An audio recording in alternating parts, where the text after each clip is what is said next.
From the creators who brought you RuPaul's Drag Race and $1 Million Listing, this is World of Wonder's Wow Report. Things that make us go wow. Hello, everyone, and welcome to this week's edition of the Wow Report, where we count down the top 10 topics of the week that make us go wow. I'm Fenton Bailey, co-founder of World of Wonder, joined by our Chief Creative Officer, Tom Campbell, best-selling author and host of the Wow podcast, Night Fever, James St. James. Hello. And a very special guest, our former Wow Report contributor, Trey Spiegel. Hello. Hola. And of course, Blake is there somewhere. Right. This, if you're watching this on YouTube, it's kind of Blake and the bald guys wearing glasses. Like that should be our rock group. Blake, come on screen. Come on. Yeah, we're the with a collective age of about 1,000 years. It's nice. The looks are very locked this week. I feel like the background singers are Robert Palmer and Right. I love If you it. had only worn black, Fenton, we would have been able to coordinate this. Right. I'm going to change right after the first commercial break. Number 10. Number 10. So yesterday morning, I woke up to some news. I was, as we all did, when I went onto Twitter, and I call it Twitter. I don't call it X. I refuse to. There was on my timeline. It was all R.I.P. Ron Goldman, R.I.P. Nicole Bronson, R.I.P. over and over again. I kept thinking, well, why is that? Why is that? Well, it turns out that O.J. Simpson had died the night before. Colon cancer. What was it? Did anyone? Cancer. He's 76. That's all I know. And weirdly, NPR had two very strange headlines about it. I will read them to you. The first one was O.J. Simpson, football legend, acquitted of notorious killings, dies at 76. And the other one, so first of all, O.J. Simpson, football legend is how they call it, was what they call him. And the other one was breaking news, football great Orenthal James Simpson, known as O.J., has died. So they sort of buried the lead, or sort of, yeah, NPR is very right-wing leaning these days. It's very strange. Left leaning, you mean? No, they're right leaning. They are very pro OJ. Yes. Oh, you guys are not paying attention to this. All they are lately is they're very pro Trump. They're very weird. There was an article I read about some guy who's worked there forever complaining about how it's gone off the rails, but I didn't. You guys are looking at me like I'm absolutely bananas. You don't know anything about this? Nope. Not really. Enlighten us. That's why we're here. You're the one who just backed me up, Fenton. You're the one who says that they're. I know. I didn't read the article because NPR is possibly one of the most boring media outlets around. Right? It's what wakes me up in the morning. My. Well, okay, Trumper. Maybe you should get with the times. I thought the article, and next time I'll read it before I discuss it. But I thought the article was that it was too liberal. That it had become opinion, that it was too woke. And that was the problem with NPR. I thought that was a criticism before this whole OJ thing. I'm guilty of just reading the headlines as usual and then jumping on Facebook to make some pronouncements. And I'm wondering if lauding OJ for his accomplishments is not erasing a Black achievement in the history of times. And I would say that we wouldn't be interested in the OJ death trial if there hadn't been OJ, the football star celebrity. So he is both of those things, all of those things. But really more famous in the end for being an acquitted for the last 30 years. I mean, yes, I would say that his accomplishments and going to jail and being caught up in scandal. I don't take any of that away. It's horrible. I'm just saying that the whole package is what made it such a historic moment. And then the stealing of his memorabilia. Remember that too. Yeah. That was fun. It was no Naked Gun Part 1, 2, and 3. Well, it's it's funny. It's kind of like a Bill Cosby thing where someone is so loved and respected, and so many comedians. Jerry Seinfeld goes on and on about how much he loved Bill Cosby, and then it doesn't matter what you do; it's how you end up. I think it's true. It's very true. Yes, sort of weird. It can talk about go off the rails. Well, what about Michael Ehrlich, James? I mean, that's how he's always going to be remembered. Well, talking about an article that you didn't read, but you just saw, and you didn't even look at the, Yeah, no, guilty as charged. All the above. Absolutely. Bring it. Yeah, I'm here for it. I think we're done with this segment. I think we can move on. All right. Well then, okay, I'm going to move on. And then just as we say number 9, Trey wanders off. Maybe I realized I didn't have my other light on. Now I have another James light. has got to adjust his light. All right, let's go on to number 9. Number 9. R.I.P. Patti Astor. So downtown New York and lots of folks in LA are in mourning this week. The glamorous, fantastic Patti Astor passed away 2 days ago. Those of you who don't know her name specifically, you probably know some of her accomplishments. She was an underground film star and was in Underground USA, the Long Island 4, and she was very famously in Wild Style. She was involved in the early hip hop graffiti culture of the late 70s or early 80s in New York. And she started the Fun Gallery, which showed Kenny Scharf and Keith Haring and Basquiat and a whole raft of graffiti artists like Ramel Z and Dondi and Lady Pink and Crash. So Patti, this is Patti on the cover of RuPaul's book. I know this is a podcast, no one can see the book. It's a glamorous picture of her, I imagine, on the Staten Island ferry with the World Trade Center behind her. It's a super fab Polaroid. She was blonde and a very unlikely person to be involved in the hip hop graffiti culture in New York City. She was in it sort of by accident. She was, as I said, she was an underground film star, and she had some graffiti artists do a show in her apartment. And Bill Stelling had gone to the show and said, I have the space over on 11th Street. It's like $125 a month. Let's do a show. So she was married to this artist named Stephen Kramer. Stephen did a show. Kenny Scharf did one of the first shows. And originally the gallery was supposed to have a different name every time that had a different artist. But when Kenny did his show, it was called Fun, and that name just stuck. Oh. Keith did a show there early on too. Was she related to Brooke Astor? I'm like, That was my question. Not at all. No, her Oh. actual name is not Astor. I would look at her Wikipedia right now and tell you what it is, but everybody knows her as Patti Astor. Patti I with think an that was I. sort of a joke at the time. She's sort of like, you know, what, like Perez Hilton sort of thing? there you go. Yeah. Yeah, Joseph Astor, a well-known photographer, was also not an Astor. And the, When and I the DuPont twins were not DuPonts either, so it was sort of a joke at the time. When I first moved to New York, I went to go see Underground USA. It was showing at the St. Mark's Cinema. And Patricia Titchener, by the way, is her name. that is her name, yes. So I went to go see Underground USA, and she was in it with Renee Ricard. It's Eric Mitchell's film. And about a few months later, I was staying in a sublet, and I was doing my laundry on 2nd Avenue. And there was Patti Astor in capri pants and flats doing her laundry. And I felt like I was doing my laundry with Marilyn Monroe or something. I was so impressed that here was this glamour puss, like, you know, bopping around the laundromat. So what has Patti been doing in the last decades or so? I haven't heard anything of her. So she wrote a book of the true story of the Fun Gallery. She was back in New York City when MoMA did the big Club 57 show. She has done a lot of stuff with Wild Style for whatever the anniversary of that was, and probably the 40th anniversary of Wild Style. She was involved in that. And she was living in Hermosa Beach. We could have seen her. Oh dear. And she was just one of those people like Dianne Brill. She just was glamorous and fun and just as nice as can be. And everybody completely loved her. So it was a huge shock when everybody, you know, discovered that she wasn't with us anymore. This is a picture of her, which I'll talk about this book later, but this is, sorry, here. At a point. Well, rest in power. Definitely. Patti Astor, one of our greats. Did you know her, James? I met her a few times, and like you said, Trey, you always felt you were in the presence of absolute royalty. She was somebody who had made quite an impression on you when you talked to her.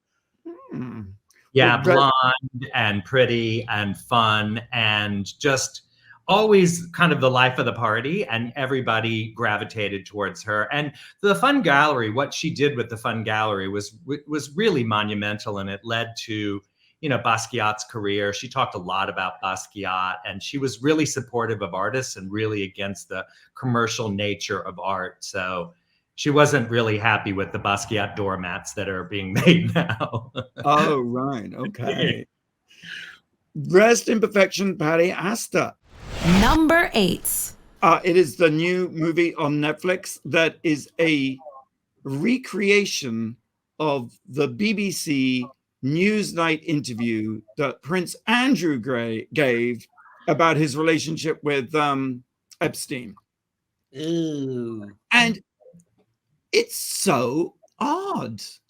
I mean, because I remember the interview and the fallout after the interview that led to him stepping back from public life, but it hardly seemed like something to make a whole movie about. It's not Nixon versus Frost. It's not Best of Enemies, Gore Vidal and Buckley. It's a weirdly sort of low-key thing.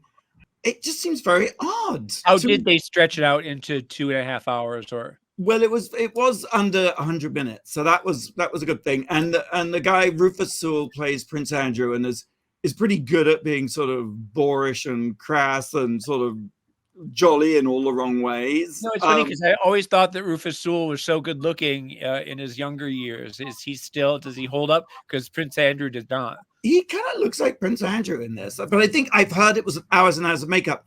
I tell you who is really good in it is Gillian Anderson. Remember the always fantastic. She is just one of our greatest. She's on Meryl Streep, and we don't even know that. You're right. She plays the British reporter who did the interview, which I think is a very difficult role to play because all the interviewer does is really sit down and ask some questions. I mean, it is a brilliant sort of mimicry or recre of the interview.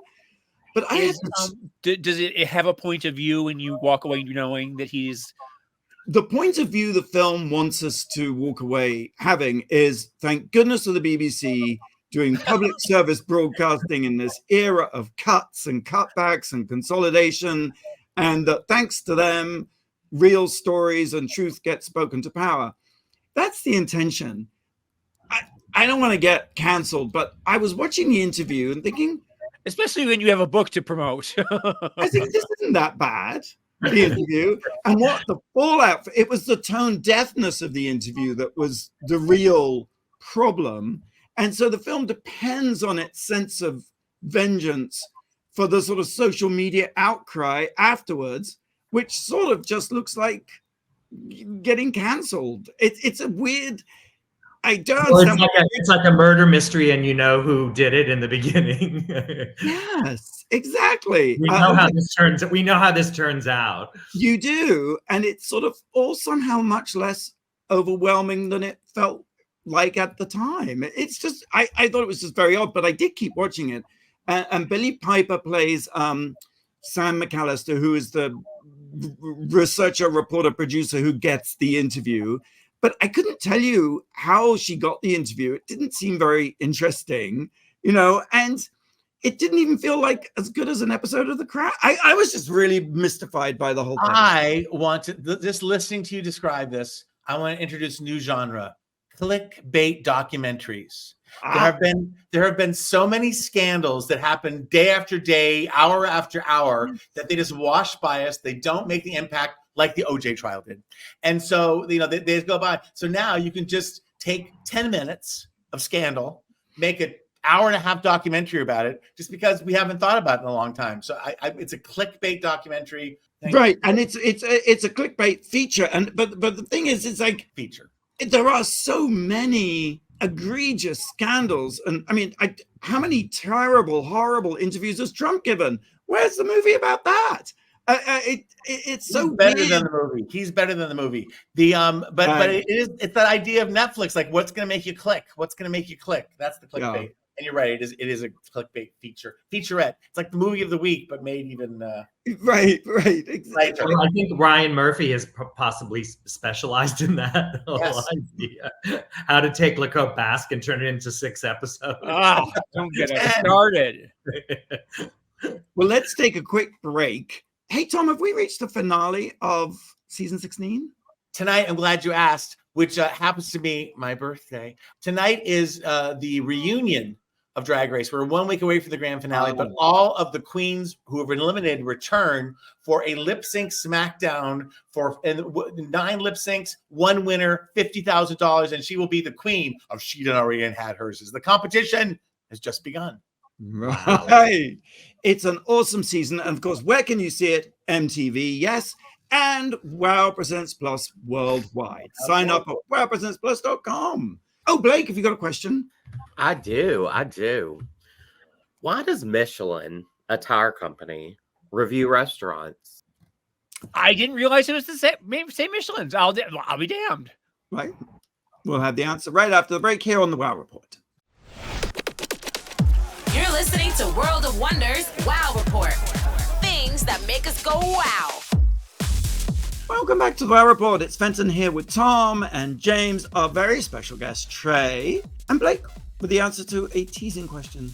Yes, sir. I asked, why does Michelin, the tire company, review restaurants? I want to take a stab. I have no idea.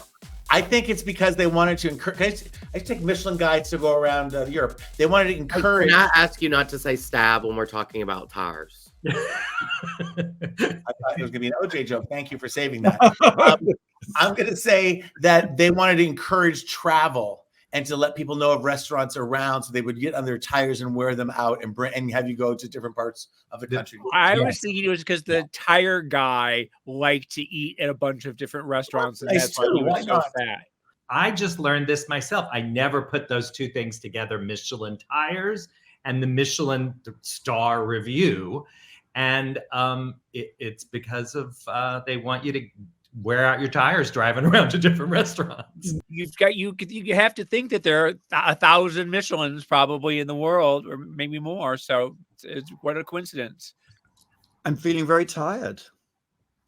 But All right, we're counting down the top 10 things. We've reached number 7. Number 7. I want us to party right here like it's 1864.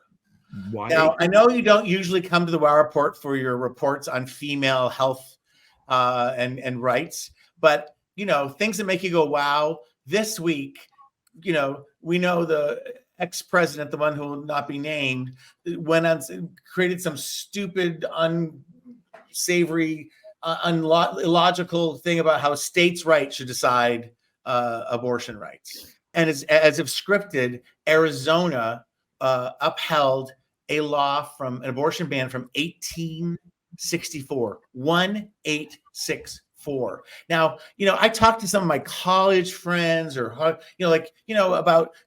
progressive and conservatives, and I'm like, I can't be a Republican because they want to push us back to 1864. What do you need to know how crazy the world has gotten? So I had to do a little research, and this is where I started off. In 1864, there was a thing called the American Civil War going on. I don't know if you guys have heard of it, but that was still happening, 1864. Abraham Lincoln had just been reelected in a landslide. Nevada was admitted as the 36th U.S. state. Arizona, by the way, did not become a state until 1912. So we're talking about territory craziness.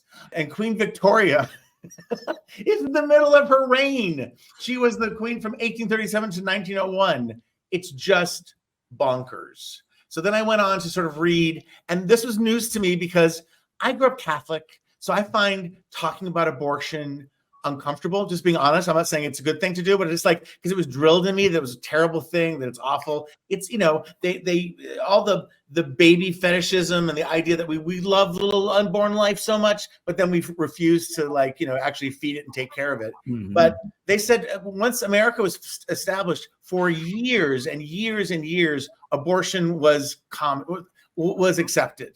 It was more a shame that someone might be single and had sex was a shame, but having abortions happened. And it was up until a point of quickening because they didn't have ultrasounds and stuff. So it was like kind of third trimester where they could tell if the baby was moving. And they used to ingest herbs or cause infections, horrible kind of barbaric things, but they did that. And they were mostly performed by midwives, women taking care of women. And it was not until the 1840s when the tide started to turn. A couple things happened. There were a couple of high-profile trials where women had sought abortions and become very ill or died. And also, it was the creation of the American Medical Association, a bunch of white guys in 1847 who wanted to get the midwives out of there. You know what I'm saying? And there were also cultural things in place because, these white men thought that women needed to be home having babies. And there was a racial context because it was the idea which you share today, which is the wrong people were having babies, that white women were having abortions when they needed to have them, and that people who were not white were having babies. And so the world was going to be filled with brown and black babies. So I don't know. It's just, it made me dig a little bit deeper, and you realize the context of the time of 1864 and why we are putting women's lives at risk for such craziness. I don't know, and I know we all agree. I just couldn't let that one slip by this week. And did I miss it? But did you say when they passed this law, they weren't even part of the United States? So they were a territory or something. Insane. It wasn't even a state; it was a territory. That's how it worked back then. Like we hope DC is a territory and they can turn DC into a state, so we'd have some balance. I don't understand how that stays on the books for 160 years, and they can refer back to it when it seems so archaic. Oh, it absolutely is. The dusting it off, looking what Republican person looked, crazy Republican person. They're all crazy. Whatever. But was so happy when they unearthed this, from the. Mary Lake talked about it. She talked about it on, a couple of years ago. She was on a panel talking about, we still have this law on the books. Now she's trying to back away from it because the Republicans are going to really find themselves, in a tough situation because this is going to be on the ballot in November along with the presidential election. So, and I was hearing commentary on The View and on the NPR in the morning, the boringest news outlet, but how abortion may not be the pivot. Prior to this, how abortion may not be the issue that pushes people to the polls. I have to think this makes it pretty visceral. Yeah. Anyway. So half of the country has those bad abortion bans on the books. 25 states or something have some weird abortion ban. Women's health, so women helping women help women, please. Oh my goodness. Mm-hmm. All right, let's move on to number 6. Trey. Number 6. There is a pyramid pioneer palooza happening. For those of you who don't know that much about the early 80s in New York City, there was a club called the Pyramid Cocktail Lounge, not the Pyramid Club. And it was an incubator for all sorts of tomfoolery, lots of drag. When Ru first came to New York, was one of the first places he landed with Lady Bunny and the Now Explosion. I lived across the park. Fenton, you lived very nearby as well at that time. And Brian Butterick was one of the early pyramid pioneers. He worked at the club. And he and Susan Martin, who did PR for the club, and Kostas Nakas, who was a performer at the pyramid, wrote this book called We Started a Nightclub. And it's the whole history of the club told by the people who were there. So it's got like 75 interviews. That book is coming out next week. And along with it, there's an exhibit at Howell Arts, which is at 250 Bowery. And Howell has had a lot of great exhibits. They had a show in 2015. Brian Butterick was very involved with Howell. Brian passed away a few years ago. But Susan and Kostas really carried this on. I'm working with a fabulous curator there called Aldo Hernandez and Jane Friedman, who's been running Howell Art. So I combed through my archives, found all sorts of posters and memorabilia and photographs. I used to do a show there called Straight to Hell. So I dug up a lot of those things. Actually, the fabulous Pop-Tarts performed for Straight to Hell at the Pyramid, which, if you don't know, Fenton Daly was one half of the fabulous Pop-Tarts. So that exhibit is next week on the 18th of April. And there we go. There's the fabulous Pop-Tarts. Oh, good God. It was the fabulous half of the fabulous Pop-Tarts. Here's a fabulous Pop-Tarts. Oh my God, you have that t-shirt right there. I know, I have it right here. That's part of the show too. Well, of course, Trey designed the logo. Yes, I did. I designed the logo, and we did. Here's another one. This is Happy Face. I'm happy you're gay. So that show is on the 18th, and then on the 20th, there's a big performance at a place called Baker Falls, which is in the former pyramid space. The Pop-Tarts will be performing? Yes, the Pop-Tarts are being flown in on private jet. No, but Ann Magnuson's coming to town. I like her, but she's no fabulous Pop-Tarts. I'm sorry. No fabulous Pop-Tarts. I think I messaged you, Fenton, saying you should come to town. Should, of course. And also recently, I mean, not to be clickbaity about it, but I think it was in the basement of the pyramid that Madonna and Rue had their fateful encounter that's written up in the House of Hidden Meanings. So yes, I think that yes, and that was, and actually Rue talked about it. I think he did an Instagram post talking about the early days at the pyramid recently. Brought back, I guess, by his memoir. Simultaneously, I have a new book. My first book was called 80s Polaroids, and the new volume is called More 80s Polaroids. And that has a lot. What's the book about? What's the book about? It's about it's all pyramid people. It's all good for you. They're Instamatic photographs. Nice. There's Keith here. You guys probably have copies of this book. Yeah. So the new volume has Constance Cooper on the cover, volume 2. That'll be available. There's a lot of pyramid people in that book, and you can get that at TreySpiegel.com. You can find out about the Howl Show at howlarts.org. You can find out about the book, which is called We Started a Nightclub, at someseriousbusiness.org. I'm excited to see that book too, I must say. So it's a sort of pyramid palooza is what we're saying. It had everything you never wanted to know about the pyramid. And more. There's photographs. Lynn Grabowski has pictures in the book and also in the exhibit.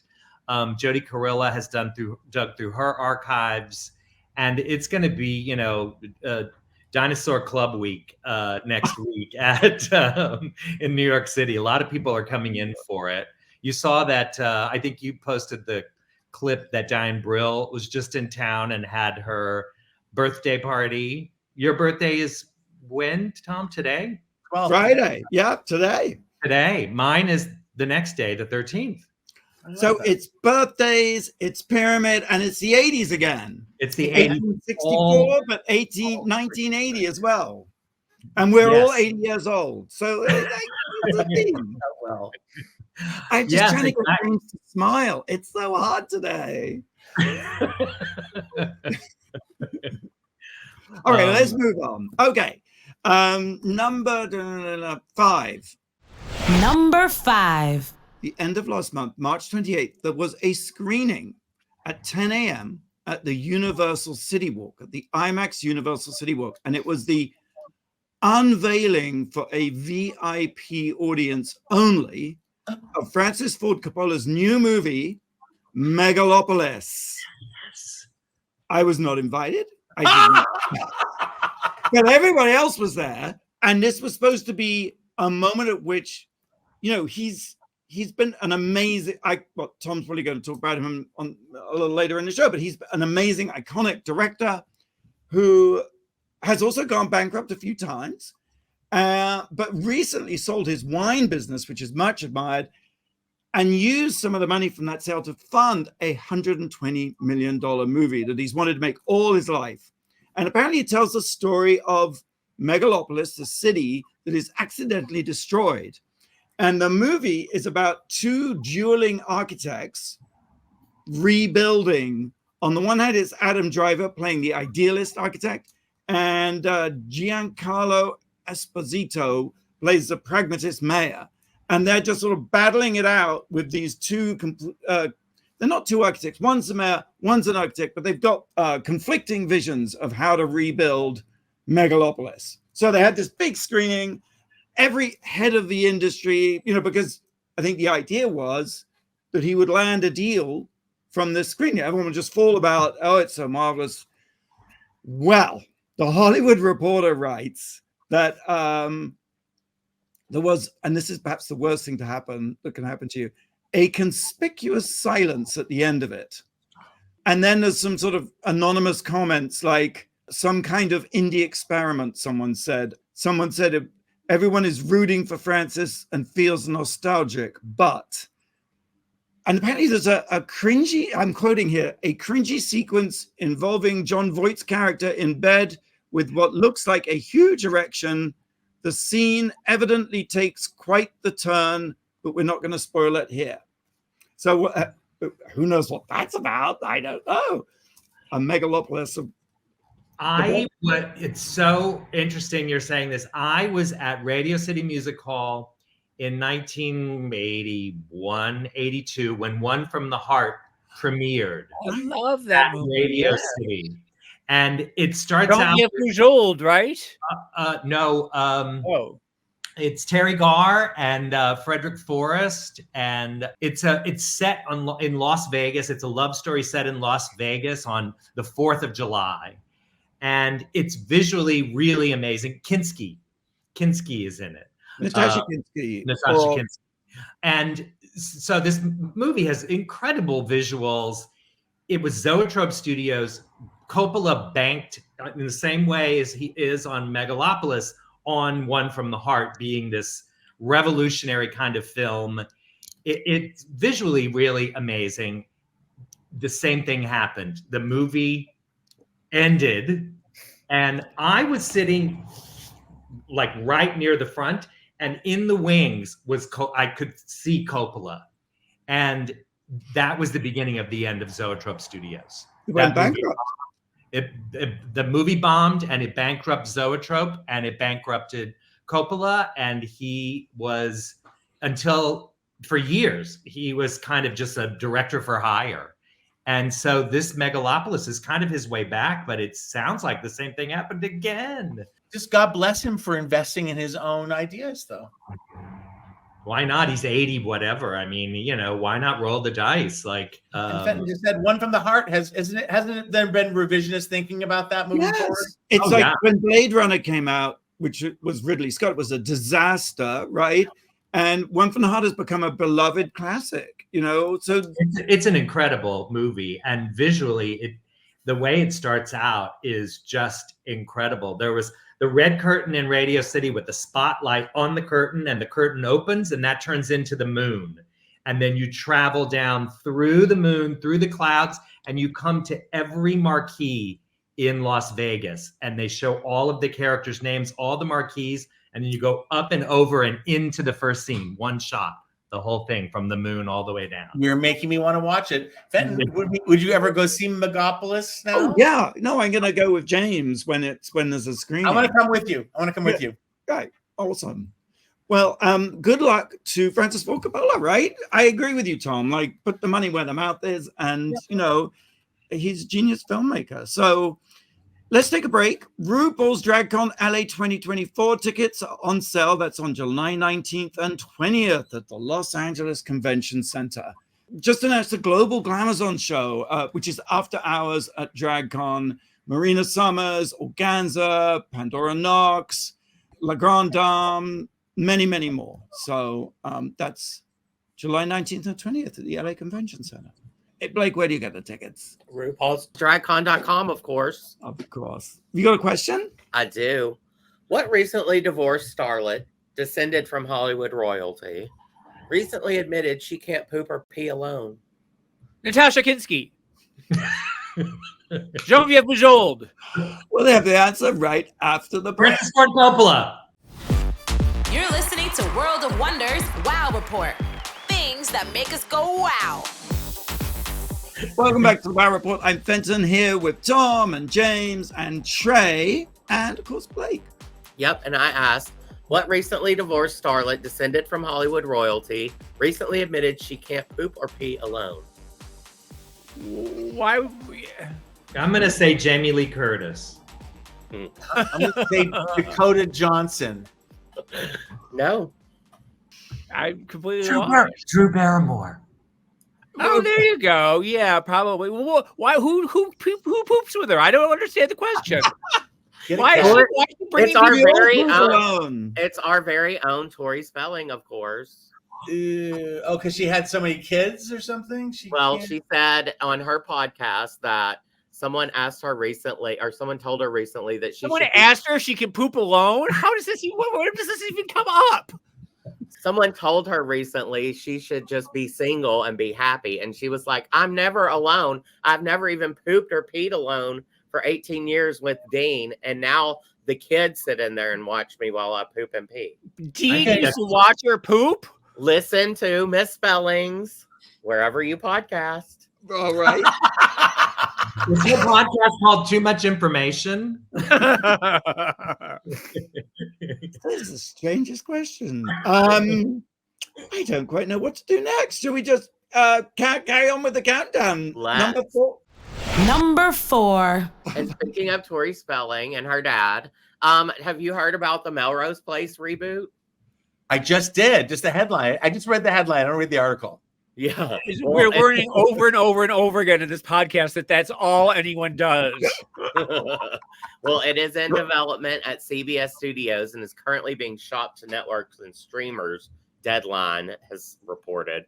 Haven't they tried to reboot Melrose Place? Like, They didn't have. This will be the second reboot. This is a reboot, but what makes this Is one this a different? reboot of the reboot or just the first one? What makes this one different is Locklear, Laura Layton, and Daphne Zuniga are all attached to replay their characters again. And Lisa Rinna, of course, will be in it. I hope so. Her hair at least has to make a cameo. I would like to coin a phrase: toot or retoot, boot or reboot. What is it called? Tori Spelling would say poop or repoop. Yeah, I think this ignores the early aughts reboot, maybe, or I don't know. It says that in the new installment, when one of their dearest friends dies suddenly, the OG residents of Melrose Place gather to honor the deceased. But the pressure cooker of reunions soon uncovers old traumas, rekindles old romances, reignites old resentments, and reveals new secrets. Sounds like every episode of the WoW Report. Yeah, it does. Throwing our characters into chaotic drama that's reminiscent of the past, but with a much more modern perspective. Listen, if this is an opportunity to be over the top and campy, I'm all for it. You know, it has to be campy or I don't even know what happened. So I hope it's this over the top, crazy. I'll never forget the Melrose Place ad with the year because Heather Locklear came on like Joan Collins on Dynasty. She came on the second season. They had to introduce a villain, and the posters everywhere was just a real extreme close up of her face, and it said, because they were moving it to Mondays, and it was like, Mondays are a bitch. And it was Heather Locklear. Oh, there's never been better advertising before or after. Well, and then we ripped it off, didn't we? We did. Mondays are a drag, RuPaul. Thank you for revealing all my sources. Yes. Well, you just revealed it. Well, Heather Locklear is like, she always comes in to save a show, right? Didn't she do the same with Spin City? Yes, she did. She's the Ted McGinley of a female. But I thought she was like going through some rough times. I guess this means she's on the mend, which is great. Good to hear. Good to hear. We love it. Yes. Locklear. Well, I also want to tell you about, you probably didn't hear about this, the most LA car crash ever. On this week, there was a 3-car Tesla pileup at Rexford and Beverly. And Benson, do you have anything you need to tell us? There was not a blue Model S. There was an X, a Y, and a 3 Series, and they were all different colors. And then it was at Rexford and Beverly, which I think is a pretty rough intersection there in Beverly Hills. But it's very rough at Rexford and Beverly Hills. Oh my gosh. Well, I don't mean rough and crime. I know. There's like that one place where there's like cars coming in every direction. Why did they pile up? Were they all on autopilot or what? Well, that's what I thought. I thought that the Teslas would like slam on the brakes and not allow you to run into. Everyone was napping. Yeah. Jeff Beacher. Used to have an esthetician at Beverly. They were all on their phones. Yeah. Take pictures of the Jeff Beacher, the mega producer, one of the Teslas was actually his, but he wasn't driving. It was his assistant. Who they Always the assistant. Always blame the assistant. Mhm. Mhm. So that's all I've got for hot topics this week. Hot. Sure. Thank you, Blake, for that scintillating hot topics. We're moving up now to number 3, Tom. Number 3.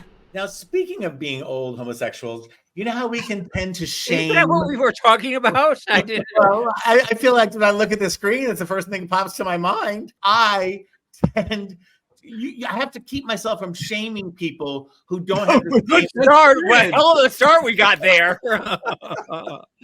I have to remind myself not to shame younger people who don't have the same pop culture references that we do. You know, they'll get a lot of them along the way. I like to think that I impart some of them onto people, because I have a confession to make as a very young person here in the call. Until this week, I had never seen The Godfather. That came out in 1970. I know, and I had no idea you were going to talk about Francis Ford Coppola, and it was on Turner Classic Movies, which is the young people's network, right, James? Because I always catch it in the middle. I was too young to go to the theater to see it. I do remember it because it was a pop culture phenomenon in every Mike Douglas show, every Merv Griffin. It's a movie full of memes. I know that's not the way it was at the time. Like, everything is going to come out of their mouths before it comes out of their mouths. And it was to me at my daughter's wedding. Yes. Leave the gun, take the cannoli. My parents went to very few movies as adults. Like, they just were busy, like, raising kids and whatever. And they went to see The Godfather and thought it was tremendous. And it took me a minute to get into it. I'm in my Turner Classic move. I'm Googling, I'm reading ahead. And I got to tell you, if you guys don't know, if you guys haven't seen it, You're surprised. Headline here: Godfather is good. Is Two thumbs up. Takeaway is. Not that I was surprised. Hold on, Godfather 1. Godfather 1. I have now DVR'd 2 and DVR'd the version of Godfather 3 that was Francis Ford Coppola's re-edit, the director's cut, which I'll be looking at later this week. So we can talk about this for weeks to come. But what threw me, I'd never seen Al Pacino so young and handsome. Oh, well, that he was on a roll right there with Dog Day Afternoon, Panicking in Needle Park. All of those were so handsome. And he's so handsome. And there was times when they went to Sicily or whatever, and he was hiding out. I was like, I couldn't even tell if that was really him. I had to go back to the Wikipedia. And something else, maybe the most important takeaway I have, and this is shaming, so I have a lot of work to do, but Diane Keaton's had a nose job. A very young Diane Keaton is in it, and she has a really bulbous nose, which I don't remember ever seeing since. But she's so good in it. She has I didn't realize she was the last person you see in the movie, because he's getting his ring kissed, Al Pacino, and he's just lied to her and says that he didn't murder his brother-in-law, and she's like, her eye catches him as he's having his rings kissed by his subordinates. I mean, it's so beautiful. And the other amazing thing, I believe it was produced in 61 days. Wow. If you liked part 1, you're going to just be blown away by part 2. And I don't read, so all I have are bad television references, but it's totally different from, but like, it seduced me like Succession. It's just like every character, every scene, every actor, and it was so lush and beautiful. I love the cars, like when there's Vito's funeral, the cars, these 50s cars with big things of flowers in the back. It was just so Italian and authentic. The wedding in the beginning, you feel like you're in that wedding for half an hour. That wedding goes on and on and on, and you really feel like you get the culture just from that wedding. You know immediately who everybody is. The whole thing is super delicious. So what's considered to be the best and most influential movie of all time, I finally saw only 52 years later. Good for me. But it goes to show that a great filmmaker will make films that will last the test of time, even if in the moment, although that in the moment was a huge success, wasn't it? It was like out of the box hit and has been much beloved ever since. But he's had such a roller coaster, amazing career, and it's such an amazing. I'll also say that I became aware of Marlon Brando during like Last Tango in Paris. Like, he was just this freaky guy, and he's kind of freaky in this. And so he's there, and then he gets shot, and he kind of goes away, and then he comes back. But I get it. I get the Marlon Brando. I mean, I've seen him on the waterfront and all that kind of stuff. But like, he's again a magical performer as well. So Godfather, Here we go. All right. Number 2. Number 2. Okay, so I talked about something that was unwatchable, which was Scoop. It wasn't really unwatchable. And something that might be undistributable, which is Francis Ford Coppola's latest film. This is Unmakeable. Okay, it's White Horse. This is a series that has not been made and never will be made, even though Netflix have spent and lost $51 million in the not making of it. I'm going to tell you the story. And I owe this story to the New York Times, an article that in November 23 last year came out.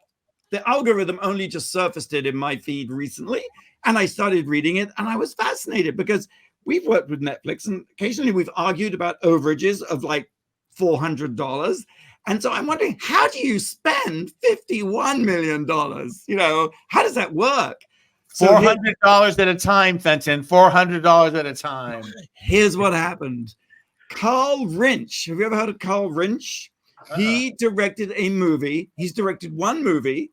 I mean, that was also, I was like, what? He's directed one movie, 47 Ronin. Have you heard of 47 Ronin? Starred Keanu Reeves, came out Christmas Day 2013.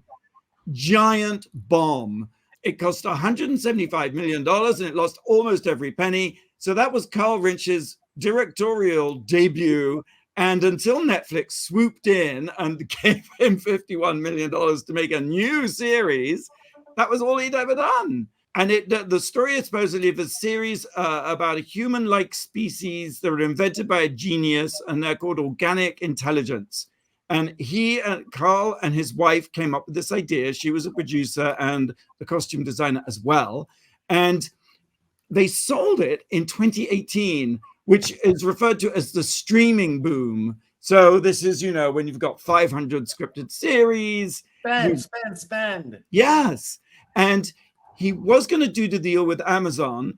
And on Sunday night, Netflix swooped in, offered him final cut, locked him and his wife to every spin-off for life, and handed him $51 million.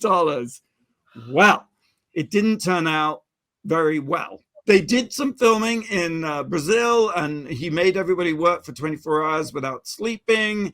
He said he had autism and attention deficit hyperactivity, and that the medications made him go a little off kilter. He accused his wife of plotting to have him assassinated. He took the budget, he put it in a Charles Schwab account, lost all the money. Then he took more money and put it into crypto and made 27 million in Dogecoin profits. And then he went and bought 5 Rolls Royces, a Ferrari, a watch. That's the series. Exactly. Making of. Netflix need to make lemonade out of their lemons, right? That is exactly. That's a more interesting. Talk about the documentary, you know, clickbait. I want to watch that. Yeah, that's fantastic. It does sound kind of good. Unfortunately, they're still locked in litigation. So just how it's all going to end, no one knows, except it's never going to get made. But yeah, sounds kind of a juicy story. One last break, and then we'll come back and reveal the number one thing this week that made us go, wow. You're listening to World of Wonders Wow Report. Things that make us go wow. Welcome back to the Wow Report. Fenton here with Blake and James and Tom and our very special guest, Trey. Blake, I think you're doing the number one this week. Number one. Did you guys see the eclipse? I saw it online. Did any of you? I watched the 47 hours of coverage on ABC News where they just kept saying over and over, "There's an eclipse. There's an eclipse. There's an eclipse," and that was they had to preempt General Hospital to watch what was going on. Oh my God! I'm so sorry. I'm so sorry. I know. I saw the headline, but I didn't read the article. Well, I actually flew home to Arkansas because Arkansas is in the path of totality. Right. So it was amazing. I've seen normal eclipses where, you know, you have the goggles and you look at the moon or you look at the sun with the moon passing over it. And how is this different than the moon passing by the sun? Well, this was just like this until it wasn't. All of a sudden, we were in totality and you could look at the sun and see the most amazing ring of light. Like, you could look at it. Wait, you looked at the eclipse as it was happening? They tell you not to look at the eclipse as it's happening, but once you reach totality, you can look up and see the moon in front of the sun with the ring of light around it, and everything turns to like dusk. So it looks like it's, Darkness at nighttime. noon. Yeah. And then it slowly starts rising again. It's like the sun rising again. It was really, really cool. Were you at a big outdoor event type thing where there was 1 million people? No, I was actually I got together with my family at the old farm off of Amity Road in Hot Springs. And the day had already started weird because as we were gathering to watch the eclipse, my mom and sister and niece, they went to check their bunnies that Opal had gotten for Christmas. She named them Rita and Janet after these Bluey characters. Well, it turns out that Rita has a penis and he's been giving it to Janet. So now they have like 10 bunnies. This week on the Waltons. Mm-hmm. So they're eclipse bunnies. How long does when you're in the zone of totality, is that right? How long does that last? How long can you look up at the? It was like 4 minutes was like the whole totality of it. I still don't see why this is such a huge international story that we've been talking about for a month now.